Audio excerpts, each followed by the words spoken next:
Bom, vamos lá, pessoal, tudo bem com vocês? Olha, hoje eu estou gravando mais uma aula de Física 1, nossa aula 34, e essa aula é a primeira de uma série de 3 que vão finalizar aí o nosso conteúdo de Física 1, tá? Então, nessas últimas 3 aulas, nós vamos conversar sobre situações de colisões, né? Vamos trabalhar com alguns exercícios que envolvem duas grandezas que a gente ainda não conhece, né? Então, essa aula 34, eu quero apresentar essas duas grandezas novas para vocês.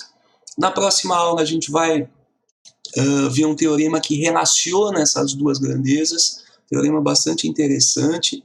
E na última aula, nós vamos ver mais um princípio de conservação, né, como a gente acabou de ver aí na aula anterior, né, a conservação da energia. Nós vamos ver mais um princípio de conservação que ocorre, né, dentro da física, que é bastante importante, que rege essas situações de batida, né, de objetos, de colisões, de contato entre objetos. Tudo bem?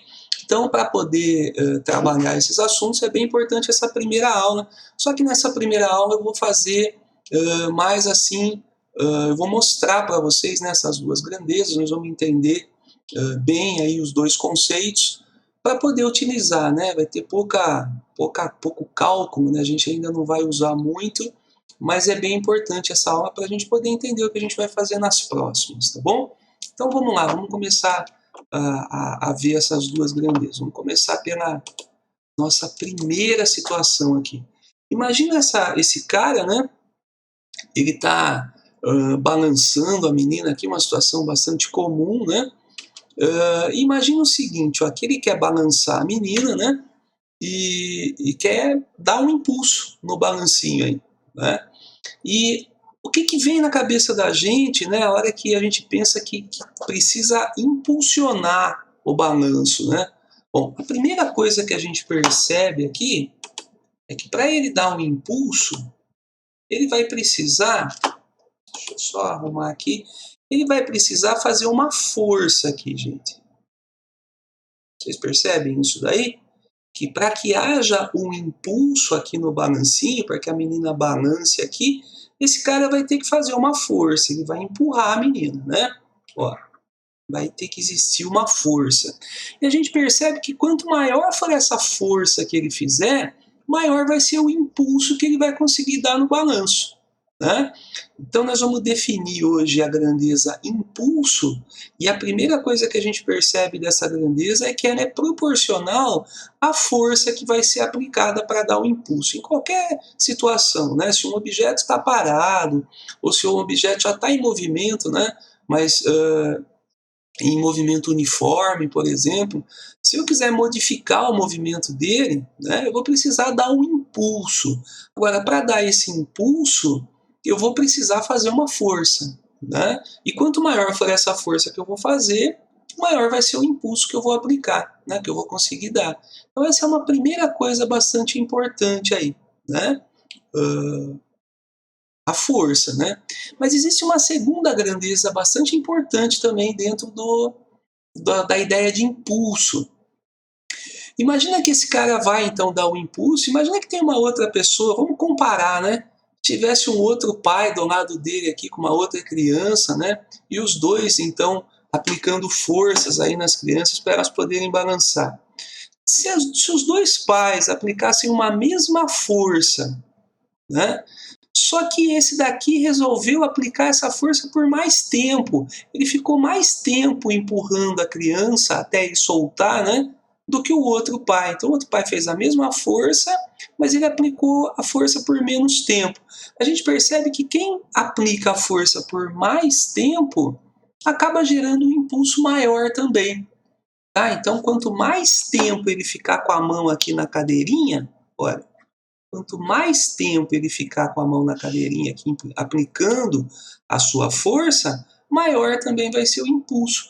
A gente percebe que o impulso, além de ser proporcional à força aplicada, também é proporcional ao tempo de aplicação dessa força. Em situações de colisão, né, de batida, a gente percebe que essas forças são aplicadas normalmente num tempo muito pequeno. Por exemplo, quando um jogador de futebol vai chutar uma bola, por exemplo.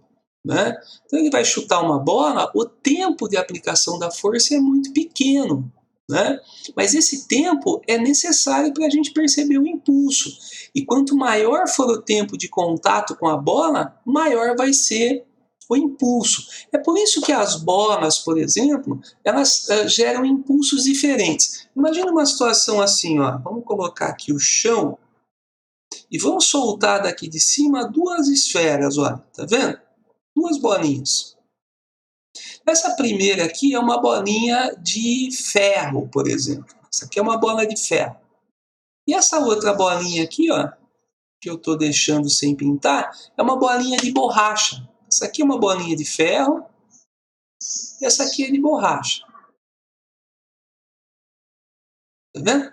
Eu vou soltar as duas da mesma altura e vou esperar que elas caiam aqui e batam no chão, né? No momento que for bater no chão, a gente vai observar o que vai acontecer com elas. A gente percebe na prática que a bolinha de ferro, quando cai, ela bate, ela pode até quicar um pouquinho aqui, mas muito pouco, e já fica no chão, né? Enquanto que a bolinha de borracha, ao bater no chão, ela volta, né? Uma certa altura aqui, ela sobe, né? Agora, por que então a gente percebe que no momento da colisão aqui, ó, aconteceu um impulso aqui também, né? Só que o impulso aqui da bolinha de borracha é muito maior do que o impulso que aconteceu com a bolinha de ferro, né? E por que isso daí, então? Por que o impulso é maior? Bom, a gente poderia, por exemplo, para ficar mais fácil de pensar nisso daí, poderia pensar numa mesma massa das duas bolinhas aqui. Como é que eu faria isso? É só reduzir o tamanho da bolinha de ferro, fazer ficar uma bolinha pequenininha, né? Porque a densidade dela é maior, mas eu poderia reduzir aqui o tamanho da bolinha de ferro, a bola de borracha poderia ser bem maior, né? E eu poderia ter uma mesma massa das duas aí. Então considerem uma mesma massa. Dessa forma, o peso das duas seria também o mesmo, né? E sendo o mesmo peso, a mesma força que está puxando para baixo, né, é essa força que ia ser aplicada aqui no chão, né? Então a força F seria a mesma para as duas bolas. Então, vocês percebem que só a força não vai dizer para a gente do impulso, não consegue mostrar o impulso para a gente, porque uma mesma força aplicada aqui na hora da batida gerou impulsos diferentes. Então, o que está diferente aqui nessas duas bolinhas, né? O fato delas se deformarem de forma diferente.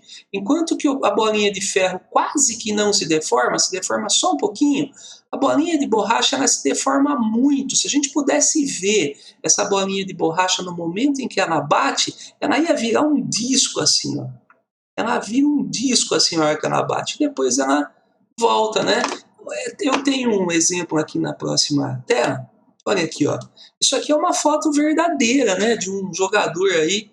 Tá fazendo uma cara feia aí, mas ele tá cabeceando. E olha o que acontece com a bola de futebol, olha que ele cabeceia, né? A gente não consegue perceber esse efeito aqui porque é muito rápido, né? Então a gente não percebe que a bola se deforma tanto assim.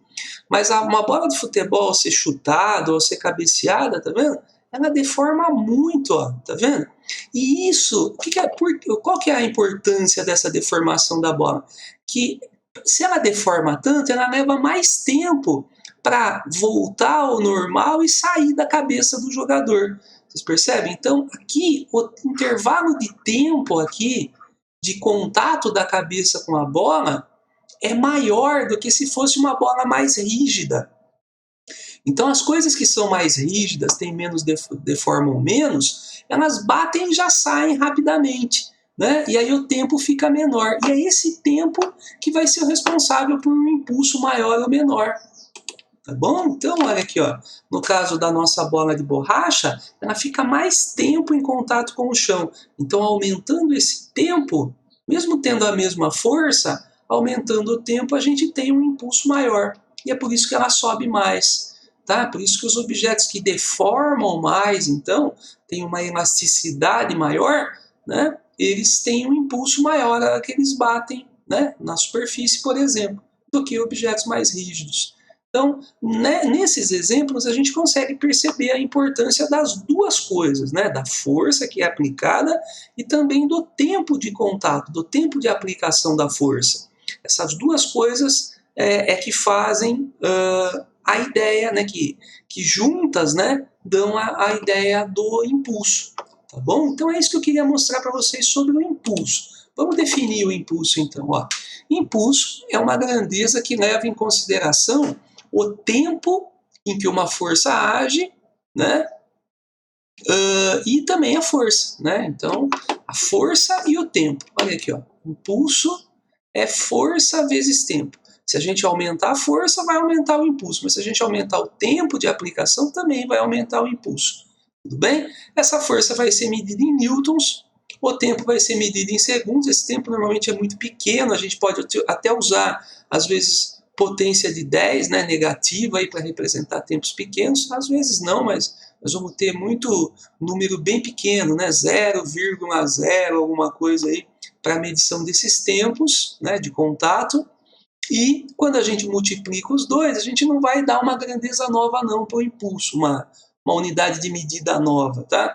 Então o impulso, a unidade de medida dele é decorrente das unidades que eu vou estar usando aí para calcular o impulso. Então como o impulso é força vezes tempo, e a força é em newtons e o tempo é em segundos, eu vou medir o impulso em newtons vezes segundos. Eu leio só newtons segundos. Tudo bem? Então, eu vou fazer dessa forma aí. Vamos ver o exemplo, gente, mas está muito simples, tá? Para essa aula. Tá... antes disso, mais uma observação importante aqui. Nessa formulinha, a gente percebe, né, que o impulso depende da força do tempo, e se eu tiver uma força, então, que é única, né, que é constante, fica muito fácil de calcular o impulso. É só multiplicar a força vezes tempo. Só que o que acontece na prática é que a maioria das vezes a força não é uma única força, não é uma força que se manteve constante o tempo todo, né? Então, em muitos exercícios, ele acaba usando uma força média. Ele chama de... Às vezes ele nem fala que é uma força média, mas ele dá uma força única e, na verdade, aquilo lá é uma força média, né? Só que em algumas situações, no exercício, ele prefere não dar essa força média, né? Não fazer uma média da força e mostrar realmente a variação que ocorreu na força, né? Quando acontece isso, a gente vai ter um gráfico para mostrar. Olha aqui, ó. Isso aqui é um gráfico, né, um exemplo só. Então imagine que a força foi mudando, foi variando. Nos nossos gráficos ela vai variar de uma forma um pouco mais uniforme, né? Em linha reta aqui, com linhas retas. Mas imagine então aqui, né, que houve uma variação aqui, ó. Uma variação desse tipo, por exemplo, né? A força começou um pouco menor, depois ela foi aumentando com o passar do tempo, tá vendo? A gente vai ter um gráfico aqui, então, em que a gente vai poder utilizar esse gráfico para o cálculo do impulso. O impulso ele vai ser numericamente igual à área desse gráfico.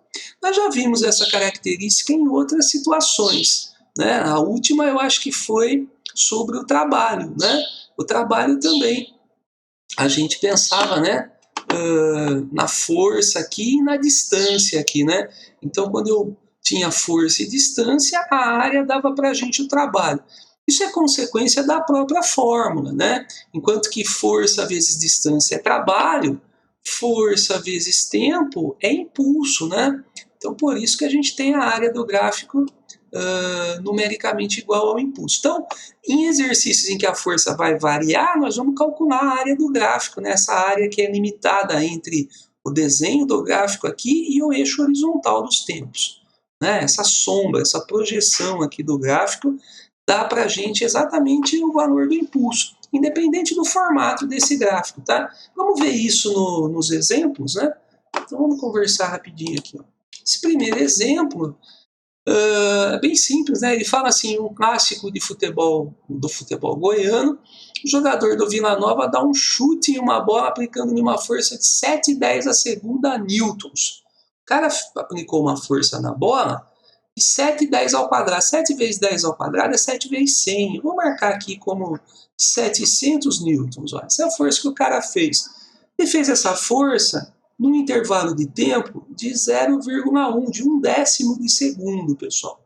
Tá? Normalmente é assim mesmo, o tempo de aplicação das forças é bem pequeno, né? Então, durante 1/10 de segundo, a bola ficou em contato com o pé do jogador. Se ele estivesse chutando uma bola mais rígida, estivesse chutando um coco, por exemplo, né? O coco ia ficar muito menos tempo em contato com o pé dele, porque o coco não ia deformar do jeito que deforma uma bola de futebol, né? Então esse tempo aí, apesar de ser pequeno, ele é muito maior do que outros tempos de objetos mais rígidos, né? E aí, se eu tenho esses valores, ele pede, né, para determine a intensidade do impulso do chute né, que o jogador dá na bola ao fazer o gol. Então, eu quero saber o impulso e eu sei que impulso é calculado fazendo força vezes tempo. Veja que nesse caso, então, eu posso calcular. Essa força aqui é uma força média, né? Quando o cara aplica a força na bola, ele pode ter mudado um pouco a sua força nesse intervalinho de tempo, mas não foi considerado nesse exercício. Então, só vamos aplicar a formulinha, ó. Força de 700 newtons, tempo de 0,1 segundo, a gente multiplica, então o impulso é 70, e se a força está em newtons, né, e o tempo está em segundos, então a gente escreve dessa forma, ó, newtons segundos, tudo bem? Então esse é o impulso que o cara deu na bola, 70 newtons segundos. Bem simples mesmo essa ideia de impulso, né? Vamos só ver mais um exemplo, que é o caso do gráfico, né? Então, ó, nesse caso aqui, a intensidade da força resultante que atua sobre um corpo de massa 2 kg varia com o tempo. Olha, a força não é única, ela começa com 10, só que daí chega uma hora que o cara dá uma cansada e diminui a sua força, tá vendo? Até zerar ela depois de 10 segundos. Então essa é toda a variação que a força ocorreu, né, que ocorreu na força durante os 10 segundos em que houve a aplicação dessa força. Tudo bem? Primeira pergunta desse exercício. Ele fala que o corpo estava inicialmente em repouso. Primeira pergunta do exercício é quanto à intensidade do impulso da força, né? Então, vamos calcular o impulso dessa força. Vejam, não dá para a gente fazer a continha usando só a fórmula do impulso, porque eu não vou ter um valor de F constante para usar aqui. Se fosse só nessa primeira parte, até os 5 segundos, eu teria um valor constante da força, ó, 10, tá vendo? Poderia usar na minha formulinha lá, fazer F delta T, resolvi o problema.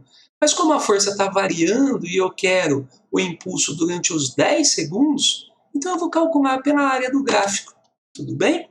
Como é que eu vou fazer isso daí? Então eu vou escrever aqui, ó, que o impulso que eu vou calcular é, na verdade, numericamente igual à área desse gráfico aí. Então vamos fazer a continha do gráfico, em vez de fazer a continha pela fórmula, tá bom?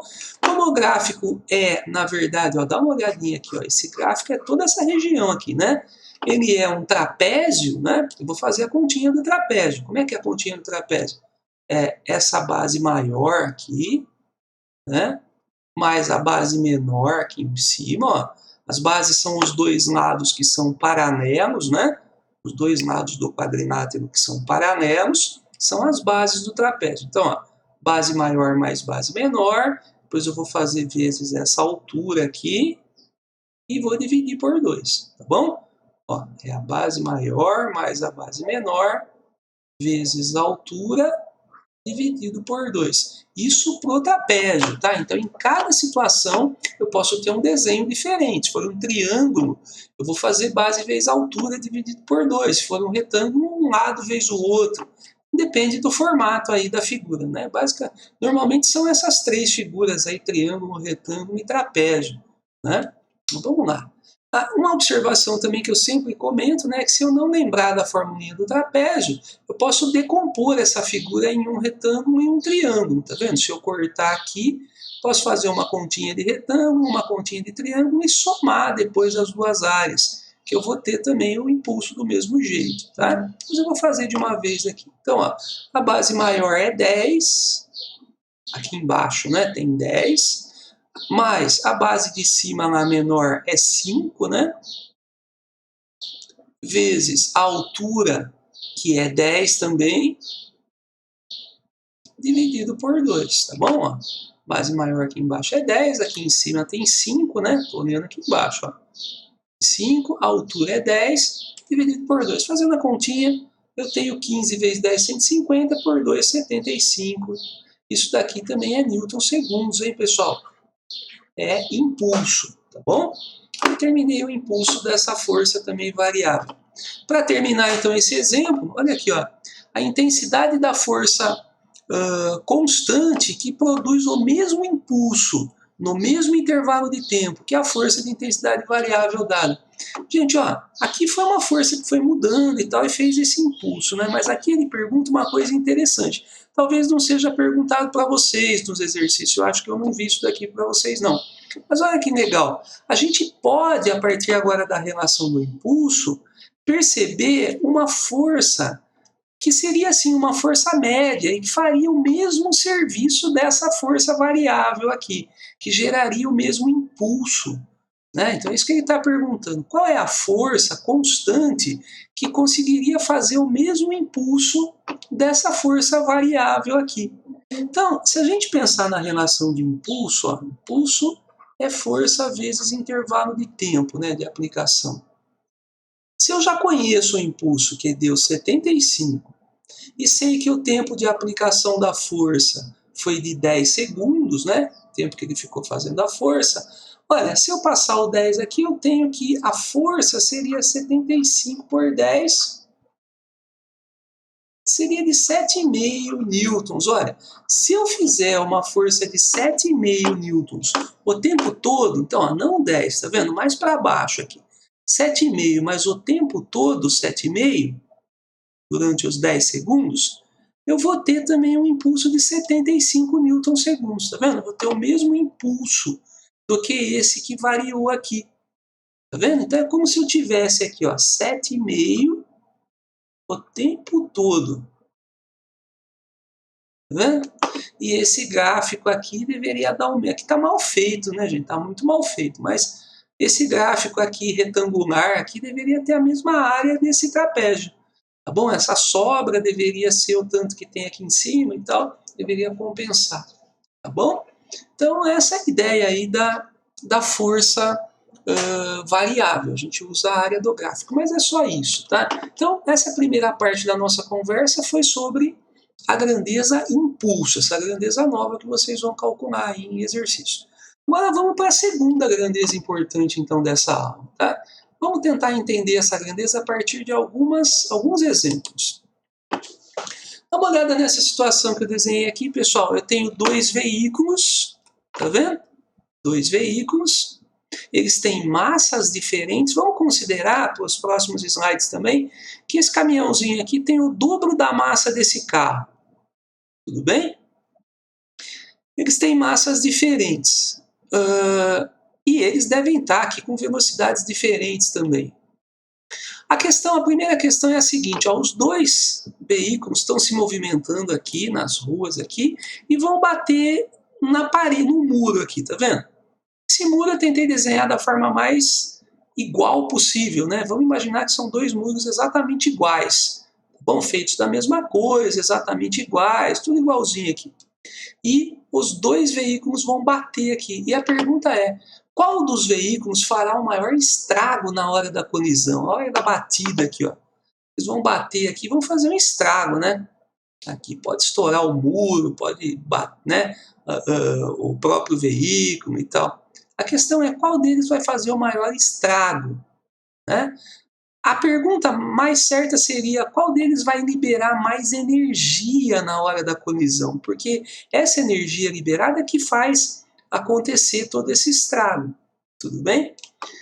Como é que eu posso determinar isso daí, né? Então, nessa primeira tela, fica muito difícil de determinar, porque eu não tenho medidas, eu não consigo perceber muito bem. Talvez alguns de vocês estejam pensando, bom, com certeza o caminhão que tem o dobro da massa vai fazer um estrago maior. Só que pode ser que tenha alguns de vocês que já tenham percebido mais uma coisa importante aí, nesse exemplo. Eu não falei sobre velocidades. E se eu tivesse com esse carro de baixo, mesmo tendo metade da massa, mas se ele tivesse com muita velocidade, né, muito mais velocidade que o caminhão, ele faria um estrago maior, com certeza. Né? Então, sem saber dessas grandezas auxiliares aí, a gente não consegue perceber essa energia que vai ser liberada ali, esse estrago todo, né? Agora vamos tentar entender então a partir dos próximos slides essas relações. Olha aqui, ó. Agora eu estou colocando dois automóveis idênticos, de mesma massa agora, tá vendo? Mesma massa. Só que esse automóvel de baixo, ele tem uma velocidade maior do que o de cima. Vamos imaginar que ele tem o dobro, que esse Vzão aqui é o dobro do Vzinho, ó. Tá vendo? Esse automóvel de baixo tem o dobro da velocidade do de cima. E eles vão bater nesse muro. Agora, com certeza eu posso afirmar que esse de baixo, né, tendo a mesma massa, mas tendo o dobro da velocidade, vai fazer um estrago maior aqui a hora que ele bater. Vendo? Isso aqui eu consigo afirmar que quem vai fazer o maior estrago aí é esse de baixo, né? Agora vamos para o próximo slide. Ó. Olha essa situação agora. Eu coloquei de novo o caminhãozinho, que tem o dobro da massa do de baixo, mas agora eu mantive uma mesma velocidade para os dois. Os dois estão andando com a mesma velocidade, mas o caminhãozinho tem o dobro da massa do de baixo. Com certeza esse caminhãozinho vai fazer mais estrago. Vamos marcar aqui o caminhãozinho, com certeza, tá bom? Por quê? Porque ele tem muito mais massa, ele é mais pesadão, e a hora que ele bater, mesmo tendo a mesma velocidade, ele vai fazer mais estrago ali. Vamos para o último caso? Olha aqui, ó. Esse último caso agora, eu coloquei de novo o caminhãozinho e o carro. Então, vejam, o caminhãozinho tem 2 vezes M. E o carro tem M. Tudo bem? Só que a velocidade, ó, esse aqui é 2V e esse daqui é 1V. O de cima é 1V. E agora, pessoal, quem é que vai fazer mais estrago? Será que é o caminhão ou será que é o carro? Né? Será que a velocidade é mais importante ou será que a massa é mais importante quando se pensa nessa situação de liberação de energia, né, na hora da batida? Então, o que a gente sabe experimentalmente, a gente pode provar isso experimentalmente, tá? É que tanto a massa como a velocidade têm a mesma importância nesse cálculo. Então, eu posso afirmar para vocês que os dois deveriam fazer o mesmo estrago. Tá? É lógico que a gente vai desconsiderar, na hora da batida, o material desses objetos que eu não estou considerando aqui, o material principalmente dos dois veículos, né? O muro eu falei que são iguais, né? Mas os veículos teriam que ter mesmo material, mesma superfície de contato, tudo isso daí. Mas imaginando uma situação dessa, a gente poderia afirmar que os dois fazem o mesmo estrago, tá bom? Porque massa e velocidade têm a mesma importância nesse cálculo. E essa grandeza que nós estamos conversando então agora, né, que depende da massa, mas depende também da velocidade, é chamada quantidade de movimento do corpo, tá? Quantidade de movimento ou momento linear. A gente vai ver aqui na próxima tela, aqui, ó, a definição. A quantidade de movimento é a grandeza física vetorial. A gente poderia conversar mais sobre essa característica vetorial, mas a gente não vai ter muito tempo útil, né, para fazer aulas mais específicas sobre isso. Mas é uma grandeza física vetorial, assim como a força, como a velocidade, né?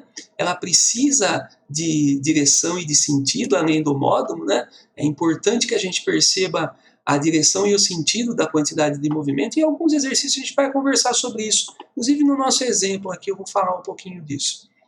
É uma grandeza vetorial, então, relacionada com massa e velocidade. Tá bom? As duas coisas. Então, a quantidade de movimento, a gente vai usar um Q para representar, ela é proporcional à massa e à velocidade do corpo. E uma coisa bem interessante que a gente vai ver nas próximas aulas, né, é que na hora da batida, na hora da colisão, o que passa de um corpo para o outro, às vezes a gente até acha que é a velocidade, né? A gente vai ver muito bem isso daí nas próximas aulas, principalmente na nossa aula 36, né, a última aula que a gente vai gravar, que não é só a velocidade não, a massa tem a mesma importância, né? Então nós vamos perceber isso daí em algumas situações e alguns exemplos, tá bom? Mas hoje eu quero só apresentar para vocês. Então, a quantidade de movimento, ou chamado também momento linear, né? é dada pela expressão. Veja aqui, ó, Q igual a mv. É muito simples calcular a quantidade de movimento quando a gente conhece a massa do corpo e também conhece a sua velocidade. Né? Se a massa do corpo estiver em quilogramas e a velocidade em metros por segundo, que são unidades do sistema internacional, a gente vai ter a quantidade de movimento medida decorrente dessas duas grandezas. Então, se a massa é quilograma e a velocidade é metro por segundo, eu vou escrever a unidade como quilograma metro por segundo, desse jeito, tá vendo? Olha, então também não vou dar uma unidade diferente aí para a quantidade de movimento. Então, tanto o impulso como quantidade de movimento vão ter unidades de medidas que são decorrentes da conta. Isso é legal porque a gente não precisa ficar descobrindo que unidade é, né? Basta a gente conhecer as unidades dos números que a gente usou para calcular a quantidade de movimento. Né? Como a gente vai trabalhar no sistema internacional, então não tem segredo, vai ser sempre medido desse jeito a quantidade de movimento do corpo. Vamos ver um exemplo para finalizar esse caso aí da quantidade de movimento? Olha aqui. Uma bola de 400 gramas se movimenta num dado instante conforme a figura abaixo. Então imagina que essa bola está com uma certa velocidade, a velocidade dela é de 2 metros por segundo. E aí fala assim, qual é o módulo, a direção e o sentido da quantidade de movimento da bola no referido momento. Né? Vejam que ele não pergunta só o módulo, né? O módulo seria o valor numérico, né? O que a gente costuma calcular. Ele pergunta também a direção e o sentido. Por quê? Porque nós estamos falando de uma grandeza vetorial. O impulso também é vetorial. Tá? A gente não falou sobre isso na parte do impulso, mas o impulso também é interessante a gente saber a direção e o sentido. Em alguns casos, interessa para a gente isso. Deve aparecer, inclusive, em algum exercício. E aí eu comento com vocês depois. Tá? Então, para o cálculo da quantidade de movimento, veja, eu preciso só conhecer a massa do corpo e a velocidade dele no momento em que eu vou querer saber da quantidade de movimento dele, né? Porque essa velocidade a gente sabe que normalmente em exercícios ela fica mudando, ela fica variando, né? Em movimentos uniformemente variados, né, em mr ou v, a gente vai ter a velocidade mudando, e aí a cada instante o objeto vai ter uma quantidade de movimento diferente. Se ele também perder um pedaço no meio do caminho, né, ele vai perder a sua massa, e aí também vai mudar a sua quantidade de movimento. Normalmente a massa permanece constante nos exercícios, mas a velocidade muda. Então é bem importante lembrar disso daí. Então vamos lá. A continha é muito simples, né? A massa nós vamos colocar em quilogramas, então 400 gramas é 0,4 quilogramas, tudo bem? Estou usando esses 400 gramas, mas em quilograma, no sistema internacional, né? A velocidade é 2, ó, 2 metros por segundo, então multiplicando eu tenho 0,8. E a unidade de medida, ó, esse 0,4 é quilograma, vezes esse 2 é metros por segundo. Então veja, a unidade ela é decorrente. Né? Bem legal a gente usar a unidade assim decorrente da conta, né? Porque não tem muito o que errar, não dá para errar. Né? Então essa é a quantidade de movimento, esse é o módulo da quantidade de movimento, o número, né? Mas ele pede também a direção e o sentido. Como é que eu defino a direção e o sentido da quantidade de movimento? Nesse caso aqui é muito simples, né? A gente só vai precisar olhar para a velocidade. Veja que a velocidade da bola era horizontal e para a direita, tá vendo? A direção e o sentido dela. Direção horizontal, sentido para a direita. Então, a quantidade de movimento, ela tem a mesma direção e sentido da velocidade, tá bom? Então, a gente pode responder que é também horizontal e para direita, do mesmo jeito que a velocidade. Tá bom? Então agora eu defini, ó, né, as 3 características de um vetor aqui, de uma grandeza vetorial. O módulo, a direção e o sentido. Não é sempre que vai ser pedido dessa forma, mas eu quis achar, né, um exemplo que perguntasse também sobre direção e sentido, para vocês perceberem essa característica, tá bom? Por isso que nos livros, às vezes a gente encontra a anotação aqui da fórmula, com setinha em cima, tá vendo? Que são vetores, né? Vetor quantidade de movimento, vetor velocidade. Da mesma forma aqui também, né? Ele poderia ter escrito aqui o vetor impulso né? E o vetor força, tá vendo? O tempo não é vetorial, né? Mas a força e o impulso são. Tudo bem? Então, mas a gente não vai usar muito essa característica nos exercícios, porque os exercícios são bem simples, né? Gente, é isso que eu queria mostrar para vocês nessa aula, então, né? Apresentar essas duas grandezas novas. Os exercícios são bem simples, né? Dessa primeira aula. E nas próximas aulas a gente vai relacionar essas duas grandezas. Vocês vão perceber que quando a gente relaciona, a gente consegue resolver bastante coisa prática aí. Tá bom? Então, muito obrigado pela atenção aí na aula, né? E na próxima aula, então, a gente vai continuar esse assunto aí. Obrigado, pessoal. Até mais.